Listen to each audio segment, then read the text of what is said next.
وہ خزائن جو ہزاروں سال سے مدفون تھے، اب میں دیتا ہوں اگر کوئی ملے امیدوار، کوئی ملے امیدوار۔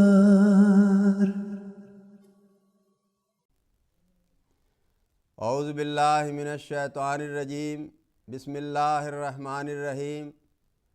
ملفوظات سیدنا حضرت اقدس مسیح موعود علیہ الصلوۃ والسلام۔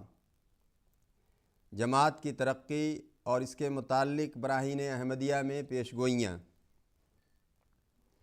جماعت کی ترقی پر اور مولوی محمد حسین صاحب کے ابھی 313 ہی کہتے رہنے پر حضور علیہ الصلوۃ والسلام نے فرمایا، بڑے زور سے ترقی ہو رہی ہے، کیا وہ نہیں جانتا کہ خدا قادر ہے کہ ایک دم میں 313 سے 3,13,000 کر دے۔ یہ ترقی محمد حسین کے لیے تو اعجاز ہے، اگر وہ سوچے اور سمجھے، براہین احمدیہ کو پڑھے۔ یہ کتاب میں نے اب تو نہیں بنا لی جس میں لکھا ہوا ہے کہ تیرے ساتھ فوجیں ہوں گی۔ باوجود مولویوں کی اس قدر مخالفت کے پھر اس قوم کا ترقی کرنا، کیا یہ معجزہ نہیں؟ جبکہ وہ اپنے ارادوں میں عاجز آ گئے۔ کس قدر جد و جہد ان لوگوں نے ہمارے نابود کرنے کے لیے کی۔ گورنمنٹ تک سے چاہا کہ کسی نہ کسی طرح سے ہم کو پھنسائیں، مگر خدا تعالیٰ نے ایسی زور شور سے ترقی کی، جس قدر زور انہوں نے مخالفت میں لگایا۔ اب تو صاف بات ہو گئی ہے، مردم شماری کے کاغذات سے صاف معلوم ہو جاتا ہے کہ ہماری جماعت 313 ہے یا 1,00,000 کے قریب۔ طاعون نے ان کو دو طرح گھٹایا ہے، کچھ مرتے ہیں اور اکثر کو ادھر ملایا ہے۔ اصل یہ ہے کہ جو بیج اچھی طرح بویا جاوے اور وقت پر بارش بھی ہو، وہ دیکھتے ہی دیکھتے نشو و نما پاتا اور ترقی کرتا ہے۔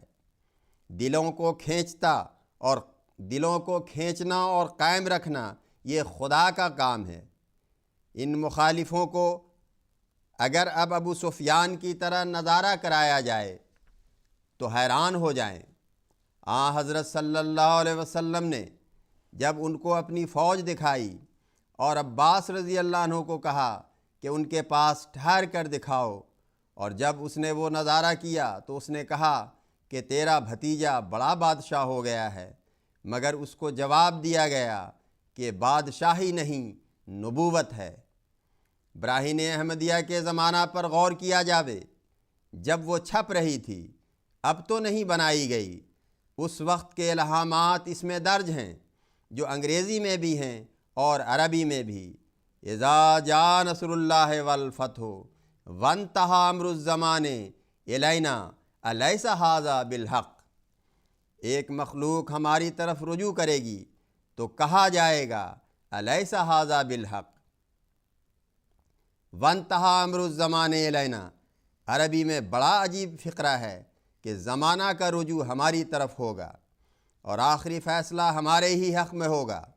غرض بڑی بڑی پیش گوئیاں ہیں، جیسے یہ کہ بادشاہ تیرے کپڑوں سے برکت ڈھونڈیں گے۔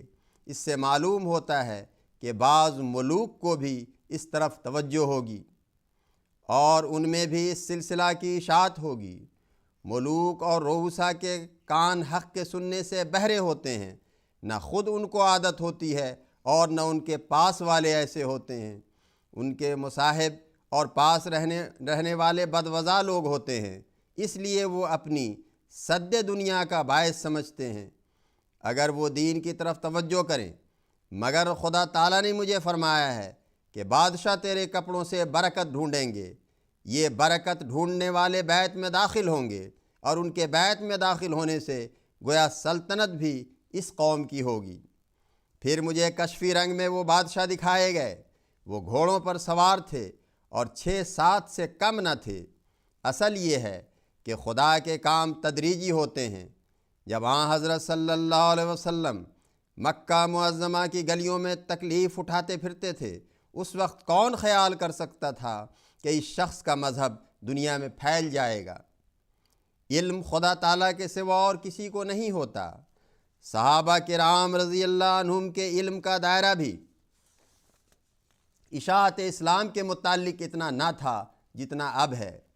وہ تو یقین کرتے تھے کہ ہم فتح پائیں گے۔ میرا مذہب تو یہ ہے کہ خدا تعالیٰ ہی علیم و خبیر ہے، ضروری نہیں کہ پیغمبروں پر بھی تفصیلی حالات ظاہر کیے جائیں، وہ جتنا علم چاہتا ہے دیتا ہے۔ حضرت صلی اللہ علیہ وسلم اگر اس وقت آئیں تو اسلام کی اس قدر وسیع اشاعت اور ترقی کو دیکھ کر حیران ہو جائیں۔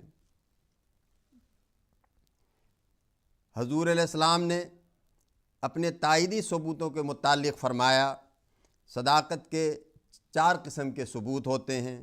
فرمایا اب وہ اس قدر کثرت سے ہو گئے ہیں کہ گنے بھی نہیں جاتے، ہر روز زیادتی ہوتی رہتی ہے۔ یہ خدا کا کلام ہے۔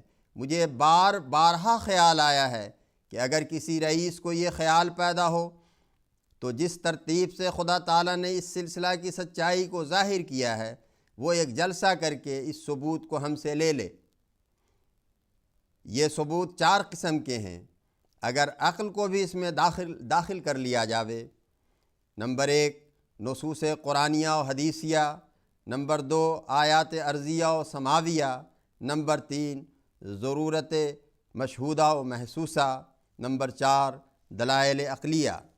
اس ترتیب سے اگر عیسائیوں کے اس جلسہ کی طرح جو 15 دن تک امرتسر میں ہوتا رہا ایک جلسہ کیا جاوے، اور قیصر سوم کی طرح جس نے ایک مذہبی جلسہ کیا تھا، مذہب کی تحقیقات کے لحاظ سے نہ صحیح بطور تماشائی کوئی کر کے دیکھے، اس طرح پر آہستگی سے منہاج نبوت پر ہمارے ثبوت سن لیے جاویں تو بہت بڑا مفید نتیجہ نکلے گا۔ بے شک جس طریق پر حضرت موسیٰ علیہ السلام کی نبوت یا حضرت عیسیٰ اور دوسرے نبیوں کی نبوت ثابت ہوتی ہے، اس سلسلہ کو پرکھا جاوے۔ اللہم صلی علی محمد وآل محمد وبارک وسلم انکا حمید مجید۔